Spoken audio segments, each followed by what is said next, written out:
Happy Thumbs Gaming. Big show. What's up, everybody? HTG Doug here, and today we're checking out some more of this new and exciting game called Hand of Fate. We're going to continue our story mode playthrough, and this time we're going to do the second boss, continuing right where we left off from the tutorial, which is the Jack of Skulls. So the exciting thing about this video is that we get a better feel for the card slash deck building mechanic in the game.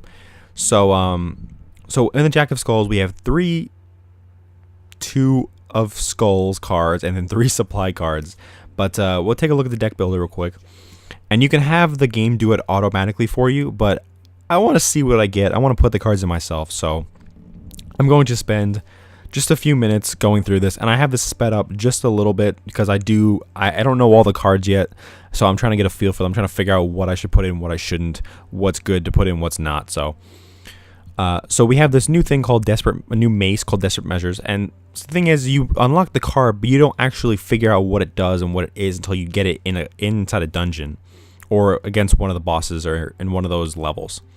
So like I have a lot of this stuff unlocked, all the ones that say new, but I don't know what a lot of them do until I actually get them.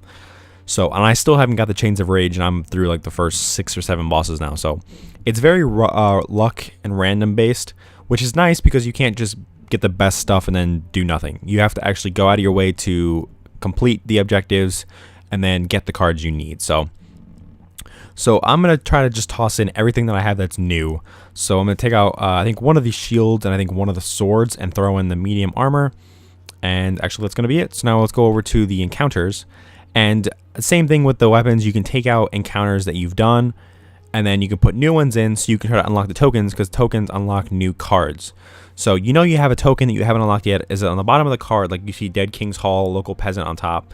There's a little icon on the bottom, a little circle. That means you have the card, but you have not unlocked the token for it, which gives you access to more cards, new equipment, new encounters, stuff like that. So I found that it's good to take out ones that you've gotten the token for, that you've already done, and just put new ones in and see what they do. Because it's really fun just playing through and trying to see what's new and what's not. Like Devil's Choice is a really cool card.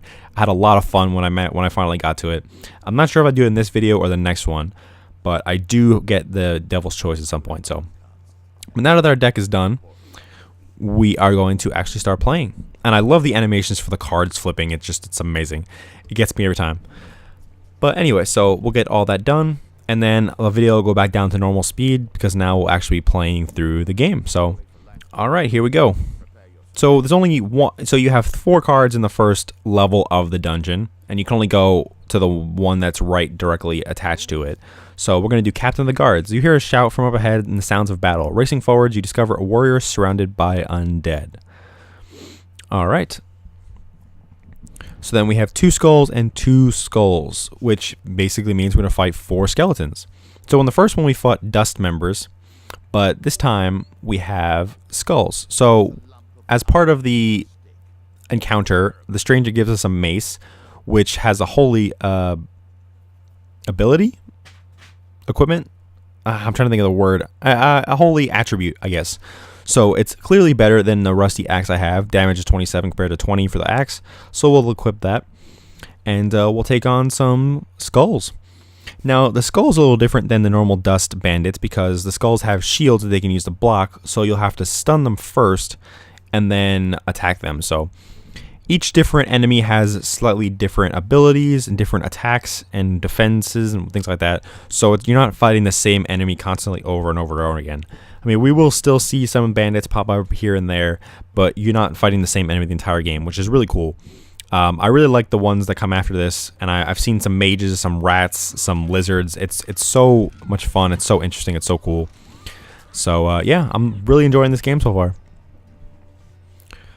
All right, so you just kick them and then hit them, and then when you don't have a shield, it's harder to counter. You can still counter, but you don't see when they're going to attack. You don't have the green lines above them, so it's more of a guessing game and just trying to time it correctly. So it's good to get a shield as early as possible if you can, but since it is random, you might not get a shield the whole game, or you might get one like immediately like I did last video. So it really just depends.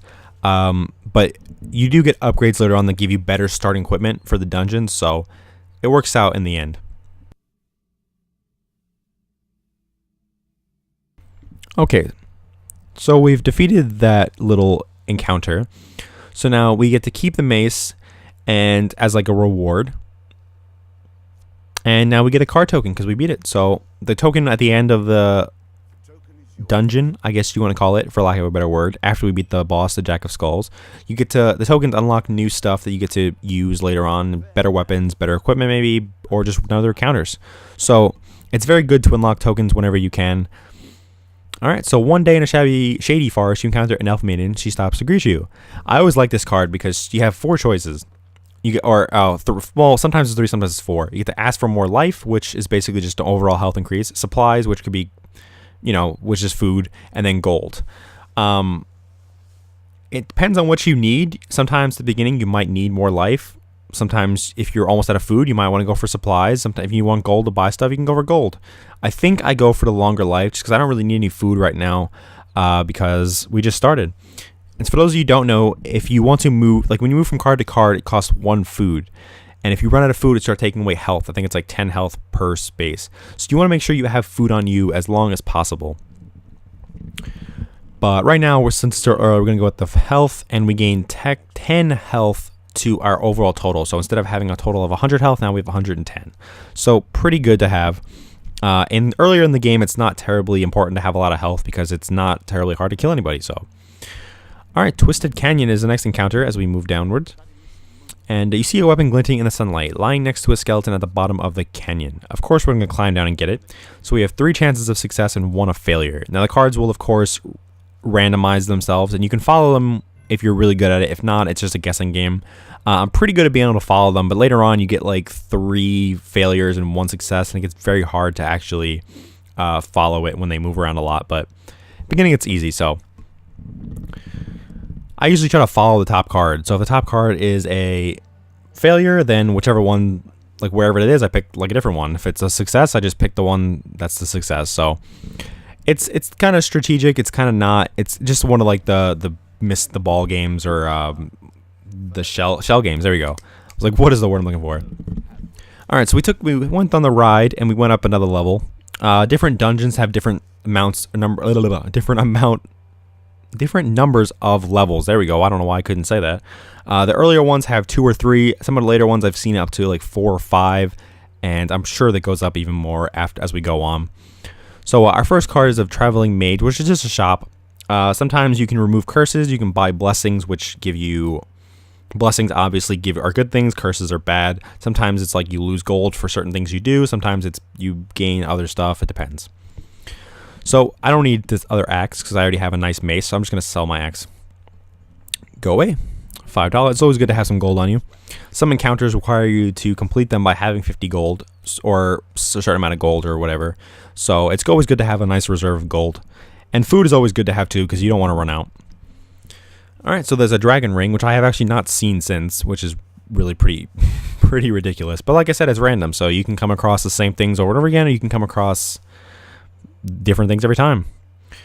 I haven't seen the same things too many times in a row. Like, I've seen a couple repeats, but mostly it's a lot of new things. So it's been really good about keeping the material fresh and interesting and not just replaying the same thing over and over again. So far it's been very exciting, and I'm addicted to this game already. It's pretty bad. Alright, so we're done in the shop. So we'll move on to our next space, which is the only way we can go is up. Alright, let's see what we get. We get the Maze of Traps. Now these are kind of interesting because it's not an enemy encounter. You just have to navigate a maze of traps. That's simple. Most of them are pretty easy. It's just a matter of dodge rolling and waiting for like traps to either move or to stop firing or stuff like that. So I actually do make a horrible mistake and get myself hit, but it's alright. Okay, so once we get all our weapons and equipment. Alright, so as you can see, there's like a spike that's rotating, and for some reason, I don't know why, I just didn't walk around to the right. I was like waiting for it to go by, like it was going to move super fast. And so that's easy. And then the fire shoots out, you wait for it to go. And I actually ended up getting hit by a fire because I waited too long to move. So at this point, the spikes just come out of the ground, just move and then dodge roll over. Pretty easy. Then we wait for that to go by, and then we just walk right by. Pretty easy. So these are like any like Indiana Jones movie, any Uncharted you played. You just dodge roll across, and like as you hit the pressure plates, like it fires. So I think this is the one that actually hits me. Like it stops and I take too long and it fires really quickly and gets me. But that's all right. All right, and the whole point of this is when you get to the end, there's a treasure chest there, and you cannot actually destroy these vases. I tried, it wouldn't work. Like you can move them, but that's about it. So this one's the same, you just dodge roll across, and then this one you just gotta time it right so that when you dodge roll across you don't get smashed by the falling spikes. And there we go, we got our treasure chest.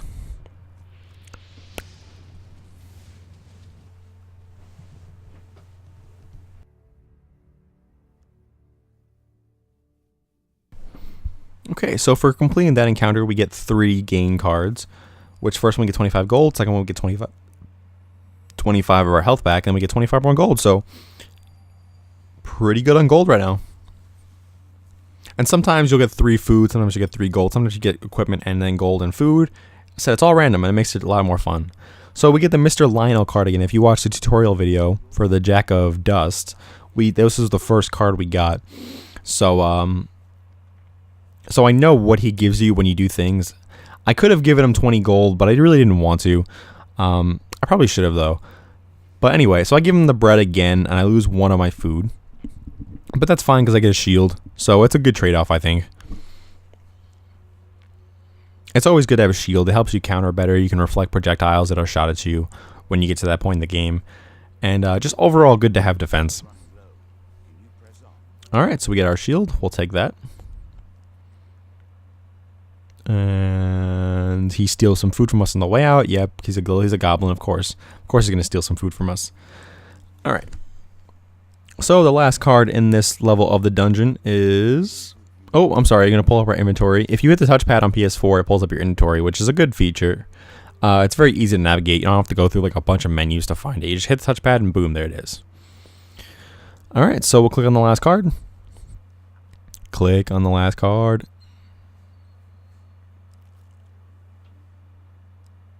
Oh, okay. See, I'm going back to the shop first so I can buy some more food, because I wasn't sure how many levels there would be. So I was like, I probably should go back and buy some food. But when you go back, you still use a food to go backwards. So I had 2 food left, and there was 1 card left. But I have to use 2 to get back, and I can buy more. And so I have to use 2 to get backwards again to where I just was. So I have to make sure I buy enough to make it worth my time, basically. So there is some strategy, because if there's no hole in the level and I go in there with only 1 food left, there's a good chance that I might run out depending on what cards and encounters I draw. So it's almost better to just make sure you have enough food and then just go forward again. Alright, so now that we've gotten our food, so we're going to waste 3 to get back to the new card that we were just on, or we were going to go to. And this is going to be the stairs. So there is another level for us to do. And some helmets you get have abilities that allow you to see where the escape is for the area. And then we have 5 new cards that we can go to. Alright, so this is a shop. So we basically didn't have to go back to the other one because the cards were random and we got the shop at the beginning. I'm pretty sure there's a higher chance I get shops at the beginning of an area than the end. But I have not confirmed that yet, so since we still got a little bit of gold left, I think I'm going to buy some more food, if I can. Different shops at different prices, so it depends on which shop you get to know what prices cost. What prices cost? What food costs. Alright, so 1 food costs 4, which is all I can afford, so I'll buy 2 of those, or 3 of those. 4 of those? That's interesting. Alright, so he has a sword and an explorer helmet for sale. The explorer helmet lets you, it reveals the stairs when you enter a level, so you know where the exit is. So you can either skip right to the level or the exit, or you can't skip there, but you can go right towards it, or you can hit every single card on the way there. In the later levels, in the later dungeons, there's multiple paths you can take, which is why that comes in very handy. So, alright, so now we have the goblins, which is a random encounter, of course, where goblins will steal something from you, either food, gold, or weapons, or shields. And then you have a certain amount of time to defeat them all and get your stuff back. Now, if you don't, then a portal will spawn in the level, and they run towards it, and if they get through it, then they take whatever they have they stole from you. So It's good and bad. I've never had them leave on me. Like, I've always defeated them in time. But it's good because you get some extra food, you get some extra gold, and then you get back whatever they stole from you. So it's a pretty good card to leave in your deck just as a nice little break, I guess, in the action, because it's very easy to destroy them. So, or at least so far it is. I don't know how difficult it's going to get later on if it does. So, all right. So the good thing is that you can they kind of run away from you. You can kind of just trap one and just go to town on him. And when you knock him over, he's not dead, though. When you get knocked over, he does get back up. So it's actually better to just keep hitting him while he's on the ground until he just gets defeated. And they will roll out of the way a little bit, but then you just keep hitting him when he gets back up. And then once it goes blue, it basically, like, the combo ends, and he's basically dead. So, all right, so we'll hit him again, and looks like, oh, he did not die. He was close. Now he's dead. All right, and the last one, there we go. We got him. And once we beat him a couple times, he will die, and we'll get all our stuff. So we managed to get, like, I think about 13 gold and three or four pieces of food. So like I said, it's very good. It's a nice little break in the encounters to make sure you, like, get some guaranteed food and stuff back. And of course we get the totem, or the card's token, not totem, for beating it. And so that'll give us some new cards later on. But now we got ambush, so we're gonna have to draw one monster card. And we get 2 skulls, so 2 skeletons. Not too bad. They're pretty easy. Just 2 of them is very easy to beat by themselves.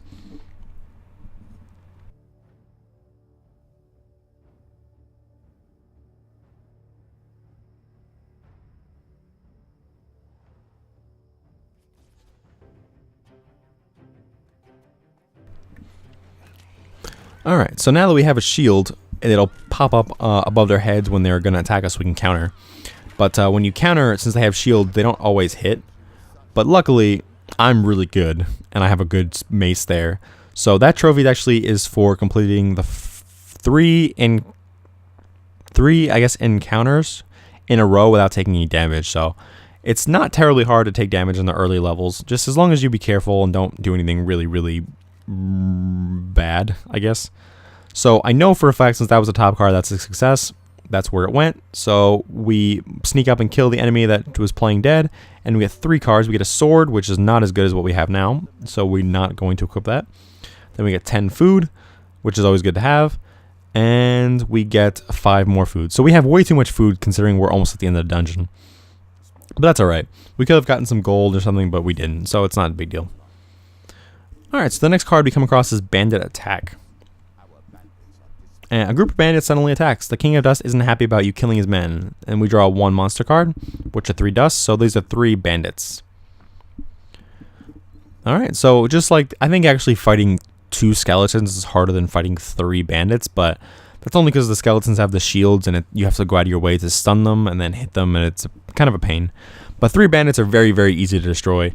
Especially when they don't have the upgrade yet where they have throwable weapons or anything.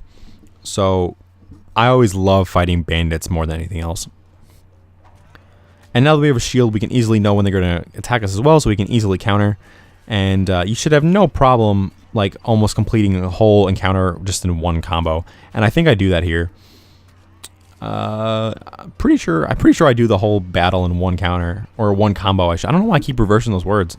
I'm doing really bad today. See, I thought I had the counter, but I didn't. Alright, so yeah, I was close, but I didn't. Alright, so that battle is done. And now we can move on to the very last card. We do get 1 gain card for beating them, though, from off their dead bodies. And we get 15 health. So we're back to full health for the final boss, which is always good to be. And it's going to be the Jack of Skulls. So this tenacious undead is unusually difficult to lay to rest. In addition to sheer strength, this skeleton has a power to revive recently defeated skeletons in its close vicinity. While that might seem very annoying, there's actually a way, as long as you're paying attention and you try to stop it, you can actually stop him from reviving them. So it's not like once he gets started, they always definitely get revived. As long as you're on top of him and you try to make sure you hit him every time he does the revival, then it's not too big of a deal.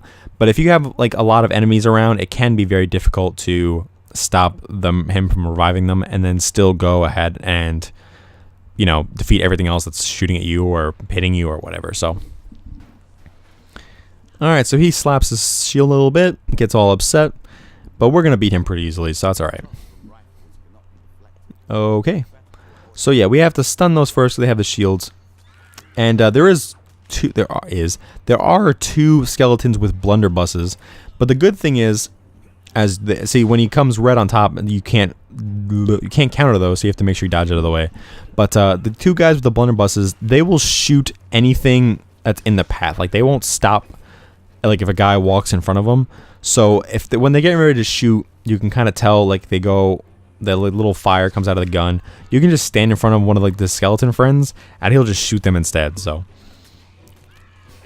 it's very good. Oh, I didn't get that one out of the way. Alright, so we'll get him in the corner, and we'll take him out. And I believe he's going to... Yeah, there you go. So you see he tries to revive him, and then you can stun him with the shield, and then take him out, and he is now dead. But even though you kill the final boss, you still have to defeat every enemy in the level, or the area, I should say. So make sure... It doesn't really matter if you focus on the boss first or the other enemies. But in this case, it's probably better to focus on the boss first since he revives them. But it's still pretty simple to just go ahead and kill the enemies and then stop them from reviving them.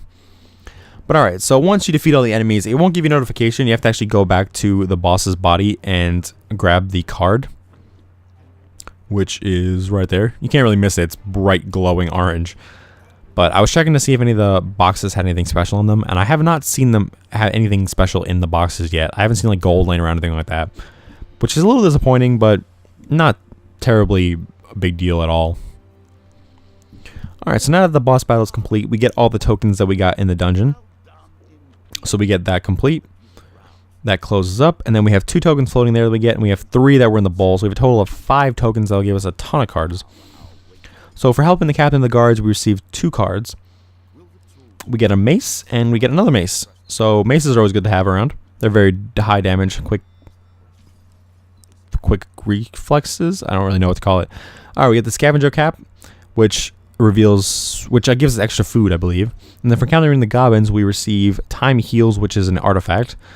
And we get the goblins again. So there we go, the goblins card. Alright, so as a reward for defeating my skeleton Jack, you receive these new cards. And we get 4 cards: the Crucible, which is a very cool looking counter, Queen of Dust, which is the next boss, Helpful Priest, who gives you things, and Desert Storm, which is kind of annoying. Alright, and then for defeating Skeleton Jack as well, we also get a Helm of Reflection, which reflects things and creates explosions. Consuming Shame, which is an artifact. Angel's Wings, which is a helmet. And the Frost Fang, which is a like dagger sword, which has frost damage, of course. So that's going to do it for the Jack of Skulls dungeon. I almost said dust for a second. Hopefully you guys are enjoying this game. If you have any questions about it, let me know. It does come out February 17th in North America. It's on PS4, Xbox One, and PC. I do not know when it comes out in Europe or Asia, if it does at all. But thank you guys for watching. Hopefully you guys enjoyed. And if you have any questions, be sure to leave them down below in the comments. And be sure to like and subscribe to us on YouTube. Follow us on Facebook, Twitter, Instagram, Google+, and on Twitch. And I will see you guys very soon.